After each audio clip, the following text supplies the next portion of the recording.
Bonjour tout le monde, j'espère que vous allez bien. Aujourd'hui dans ce podcast, j'ai décidément du mal à parler de podcast.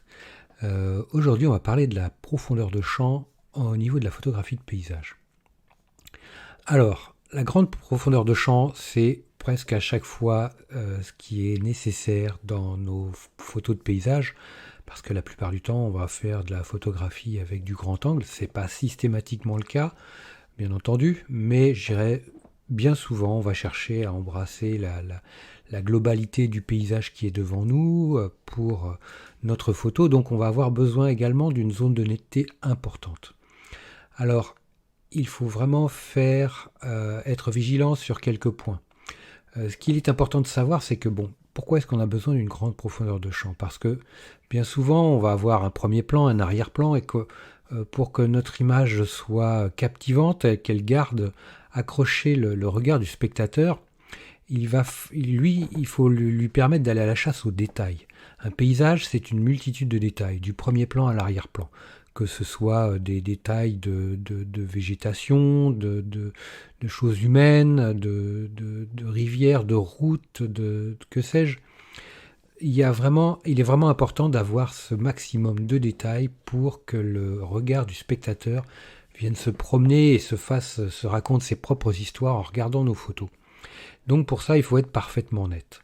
Donc, on doit savoir gérer ce type de problématique. Ça, c'est vraiment essentiel et primordial quand on veut réussir nos photographies de paysage. Alors, comment est-ce qu'on va gérer notre profondeur de champ? Eh bien, notre profondeur de champ, on va la gérer avec l'ouverture du diaphragme, bien sûr. Donc, on va réduire cette ouverture de diaphragme, c'est-à-dire qu'on va prendre un grand chiffre F, et plus on va réduire l'ouverture du diaphragme, plus on va augmenter la distance de la profondeur de champ, la distance de netteté qu'il y a sur notre image.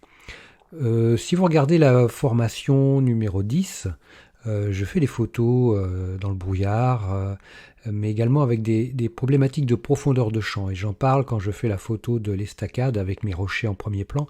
Alors mes rochers en premier plan sont à 2 mètres, 3 mètres de moi. Et mon sujet d'arrière-plan est, je dirais, on va dire, quasiment à l'infini derrière, mais il va être à 25-30 mètres plus loin. Donc j'ai besoin d'être net de 3 mètres, de 2 mètres 50, on va dire, jusqu'à l'infini, jusqu'à très loin. Et c'est pour ça que, grâce à la profondeur de champ et à un diaphragme relativement fermé, je vais pouvoir m'en sortir. Alors pour ça, ce qui est important de savoir, c'est que vous avez des applications qui vont pouvoir vous aider à connaître quelle est la bonne ouverture de diaphragme en fonction de la profondeur de champ dont vous avez besoin. Moi, en l'occurrence, j'utilise une application qui s'appelle LensLab, mais vous avez une foultitude d'applications gratuites, parce que celle-ci, LensLab, je crois qu'elle n'est pas gratuite pour tout ce qui est Android. Moi, je sais que je l'ai téléchargé gratuitement pour iOS. Mais vous avez une pléthore d'applications de calcul de profondeur de champ avec, vous tapez DOF pour Depth of Field, DOF Calculator, des choses comme ça. Vous en trouverez un maximum. Donc moi, mon application LensLab, enfin pour toutes les applications de calcul de profondeur de champ, vous allez avoir besoin de rentrer, pour la plupart, je pense, la taille du capteur de votre appareil photo, si c'est un APS-C, un format un peu plus petit, ou un plein format qui est le format 24-36. Vous allez rentrer donc la taille du capteur, vous allez rentrer à quelle distance de vous est votre sujet, là où vous allez faire la mise au point, la distance focale, la focale de votre objectif que vous utilisez, et le diaphragme. Ce qui fait que là, vous allez voir l'hyperfocale, jusqu'où vous êtes net, et à partir de quand vous êtes net, à partir de quand commence la zone de netteté, quand est-ce qu'elle se termine. Et on vous donne une distance hyperfocale. Alors la distance hyperfocale, c'est là où vous allez devoir reporter votre mise au point, votre netteté, pour avoir la profondeur de champ optimale. Donc en utilisant cette application de calcul de profondeur de champ, vous saurez si votre fermeture de diaphragme est suffisante ou pas. Donc vous regardez par exemple, moi en l'occurrence sur la formation numéro 10, formation photo de paysage numéro 10, j'avais besoin d'une distance de mise au point minimale de 2 mètres, 3 mètres de mémoire, parce que je ne suis pas retourné pour vous en parler, mais de 3 mètres, on va dire. Donc j'ai bougé mon diaphragme pour voir jusqu'où j'ai regardé à quel diaphragme je pouvais avoir un début de zone de netteté à 3 mètres ou 2 mètres 50. Ce qui fait que sur un objectif, je devais avoir un objectif grand angle en 16-17 mm. Donc plus votre objectif va avoir, plus votre objectif sera grand angle et plus ce sera facile d'avoir une grande profondeur de champ. A l'inverse, plus vous allez avoir un objectif type téléobjectif, plus il sera difficile, voire impossible d'avoir une zone de netteté maximale. C'est pour ça que quand on fait des portraits au téléobjectif, 100 mm, 200 mm, on a toujours un fond flou, quel que soit le diaphragme utilisé. Plus ou moins flou le fond, mais on sera toujours flou, on n'arrivera jamais à voir notre sujet, le visage de notre personne, plus le fond net. Par contre, c'est pour ça que quand vous faites des photos avec un grand angle, vous avez le paysage et la personne qui sont nets tous les deux. Où le paysage va être légèrement flou, mais c'est justement là la problématique, c'est quand on utilise un grand angle, on a tendance à se dire je vais être net partout quoi qu'il arrive. Eh bien non, parce que si on a un sujet qui est très près de nous, un premier plan très près de nous et un arrière-plan très loin, il faut se méfier, parce que même avec un très grand angle, on peut avoir de mauvaises surprises. Il suffit que la mise au point soit mal faite. Donc souvent la mise au point, il va falloir favoriser la mise au point sur les premiers plans. Enfin, si vous utilisez une application de calcul de profondeur de champ, vous saurez précisément où faire votre mise au point, c'est-à-dire à la distance hyperfocale.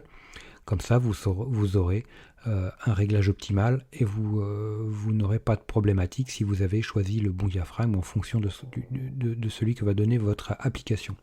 Mais d'une règle générale, avec un objectif avec un grand angle,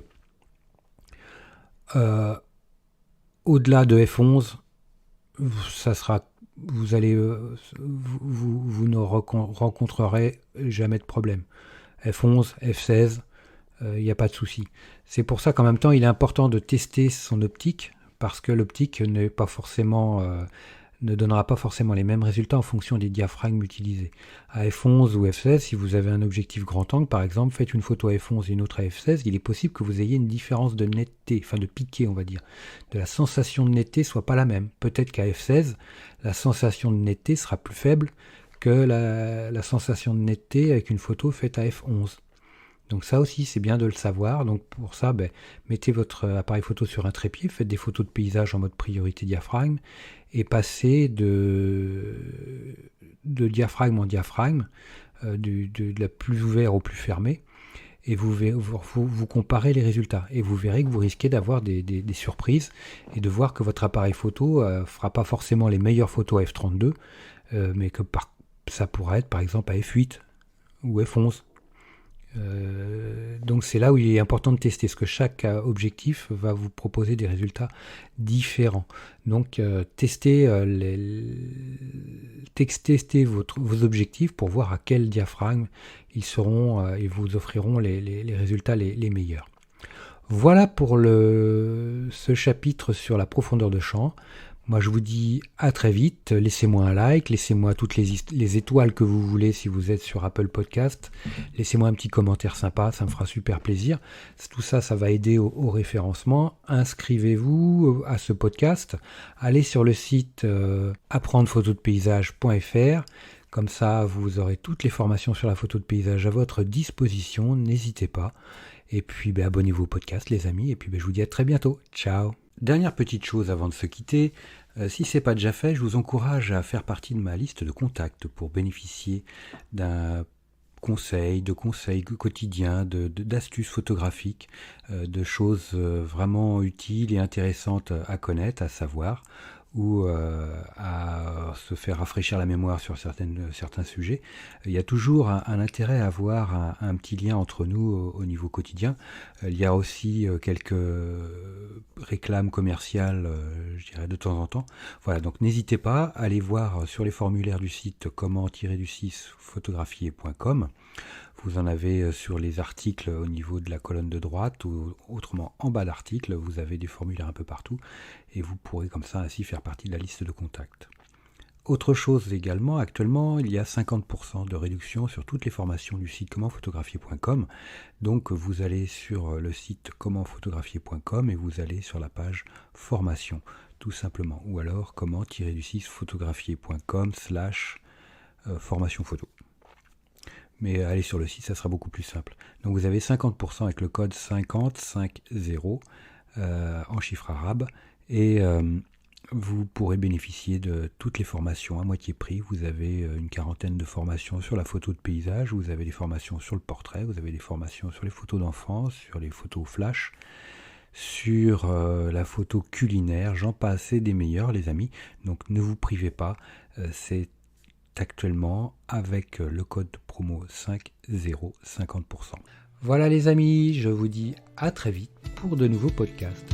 Ciao.